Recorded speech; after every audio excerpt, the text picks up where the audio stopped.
অবকাঠামো বিনিয়োগের তাৎপর্যে দৃষ্টি ফিরিয়ে নেওয়া যাবে না।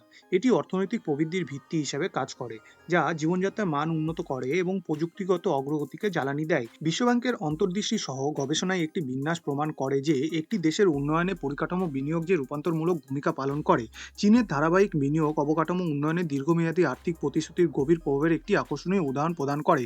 অবকাঠামোগত উন্নয়নের জটিল বিশ্বে আর্থিক সংস্থান বরাদ্দ একটি জাতির অগ্রগতির সহায়ক হতে পারে। ভারত ও চীনের মধ্যে তুলনা, যারা দুটি অর্থনৈতিক শক্তি, একটি বাধ্যতামূলক তদন্তের উদ্বেগ করে কেন ভারত সরকার তার মোট দেশজ উৎপাদনের একটি উল্লেখযোগ্য অংশ অবকাঠামো প্রকল্পগুলিতে চালনা করে না, যেখানে চীন তার জিডিপির প্রায় 10% 1980 সাল থেকে এই ধরনের প্রচেষ্টার জন্য অবকাঠামো খাতে বিনিয়োগ করছে। এই প্রশ্নটি আমাদের এই গতিশীল দেশটিকে অবকাঠামো বিনিয়োগের সূক্ষ্মতা এবং প্রভাবগুলি অন্বেষণ করতে ইঙ্গিত করে। চলো আজকের ভিডিওতে জানা যাক। তবে ভারতীয় অবকাঠামো খাতে বিনিয়োগের তথ্য ও অনুসন্ধানে ডুব দেওয়ার আগে এই ধরনের আরও কন্টেন্টের জন্য লাইক, শেয়ার এবং চ্যানেলটিকে সাবস্ক্রাইব করতে ভুলো না। তোমাদের সমর্থন আমাদের আরও এগিয়ে যেতে সাহায্য করে। অবকাঠামো বিনিয়োগের জটিলতার মধ্যে দিয়ে আমাদের যাত্রা শুরু করতে আমাদের প্রথমে এই আর্থিক প্রতিশ্রুতির গভীর তাৎপর্য উপলব্ধি করতে হবে। অবকাঠামো উন্নয়ন অর্থনৈতিক প্রবৃদ্ধির ইঞ্জিন, জীবনযাত্রার মান বৃদ্ধি করে এবং প্রযুক্তিগত অগ্রগতির অনুঘটক হিসেবে কাজ করে। বিশ্বব্যাংকের তথ্য অনুসারে যে দেশগুলি অবকাঠামোগত অভিজ্ঞতাকে অগ্রাধিকার দেয়, গড়ে অবকাঠামো বিনিয়োগের প্রতি 1% বৃদ্ধির জন্য জিডিপিতে 1.3% বৃদ্ধি পায়। 1980 এর দশক থেকে অবকাঠামো প্রকল্পে তার জিডিপির প্রায় 10% বরাদ্দ করার জন্য চীনের দৃঢ় নিবেদন এই ধরনের বিনিয়োগের উল্লেখযোগ্য প্রভাবের প্রতীক। চীনা অভিজ্ঞতা প্রমাণ করে যে অবকাঠামোগত ব্যয় অবিলম্বে এবং দীর্ঘমেয়াদী উভয় ধরনের অর্থনৈতিক প্রবৃদ্ধির বৃদ্ধি করে। এই বিনিয়োগ চালিত পদ্ধতি চীনকে বিশ্বের দ্বিতীয় বৃহত্তম অর্থনীতিতে রূপান্তরের ক্ষেত্রে একটি গুরুত্বপূর্ণ ভূমিকা পালন করেছে। এশিয়ান ডেভেলপমেন্ট ব্যাংক দ্বারা প্রকাশিত একটি সমীক্ষা অবকাঠামো বিনিয়োগের তাৎপর্যকে আরও জোরদার করে প্রকাশ করে যে অবকাঠামো প্রকল্পে বিনিয়োগ করা প্রতিটি অতিরিক্ত ডলার একটি গুণক প্রভাব তৈরি করে, যার ফলে অর্থনৈতিক প্রবৃদ্ধির প্রাথমিক বিনিয়োগকে ছাড়িয়ে যায়। এই পরিসংখ্যানগুলি একটি জাতির সমৃদ্ধির ওপর অবকাঠামো উন্নয়নের প্রবল প্রভাবকে আন্ডারস্কোর করে, যা শুধুমাত্র জিডিপি নয়, কর্মসংস্থান, দারিদ্র্য হ্রাস এবং জীবনের সামগ্রিক মানকেও প্রভাবিত করে।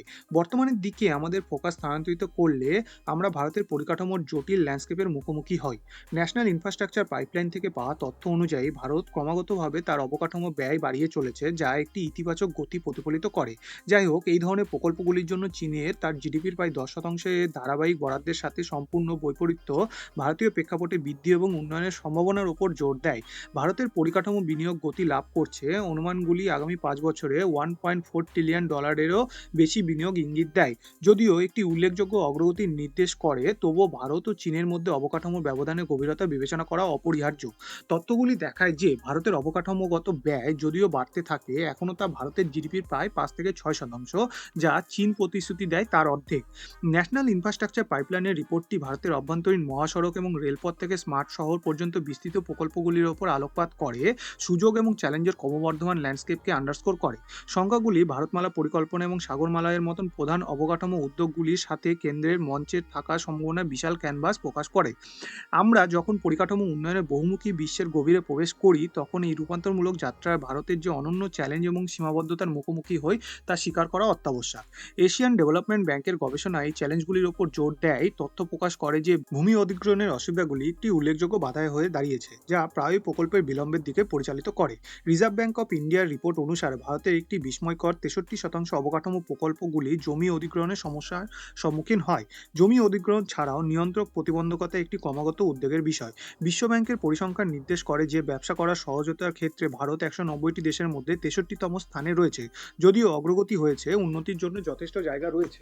সম্ভাবনার সুবিধাগুলি দ্রুত প্রকল্পের ছাড়পত্র এবং বর্ধিত বিনিয়োগে অনুদান করবে। তদ্ব্যতীত অবকাঠামো উন্নয়নের ল্যান্ডস্কেপকে আর্থিক সীমাবদ্ধতা অনেক বেশি। অবকাঠামো প্রকল্প বাস্তবায়নের জন্য যথেষ্ট অর্থায়নের প্রয়োজন অনস্বীকার্য। ভারতের অর্থনৈতিক সমীক্ষা অবকাঠামোগত অর্থায়নের উৎস সম্প্রসারণের গুরুত্ব তুলে ধরে, এই পরিপ্রেক্ষিতে যে 2040 সালের মধ্যে পরিকাঠামোতে আনুমানিক $4.5 ট্রিলিয়ন বিনিয়োগ প্রয়োজন।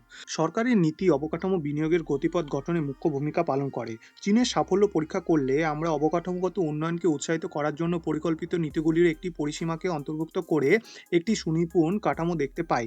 আইএমএফ থেকে পাওয়া তথ্য প্রকাশ করে যে চীনের নীতি সরকারি বেসরকারি অংশীদারিত্ব এবং লক্ষ্যযুক্ত বিনিয়োগ প্রণোদন সহ এর অবকাঠামো বৃদ্ধির কেন্দ্রবিন্দু ছিল।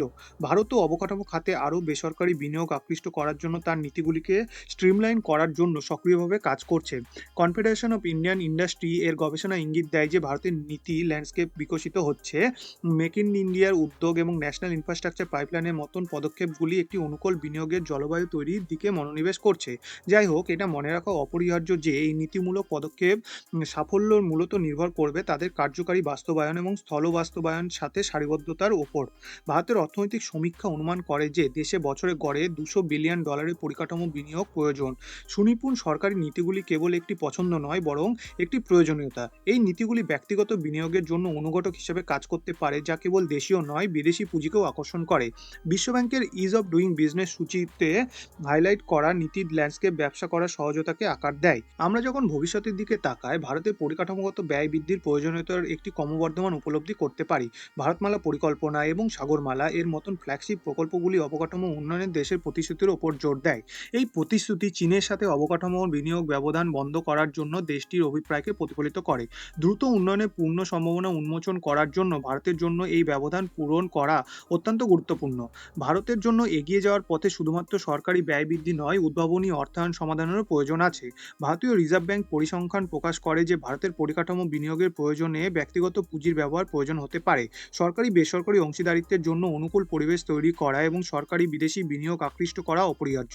জাতি এমন এক সন্নিক্ষণে দাঁড়িয়ে আছে যেখানে কৌশলগত পরিকল্পনা, দক্ষ নীতি এবং উদ্ভাবনী অর্থায়ন তার অগ্রগতি গঠনে গুরুত্বপূর্ণ ভূমিকা পালন করবে।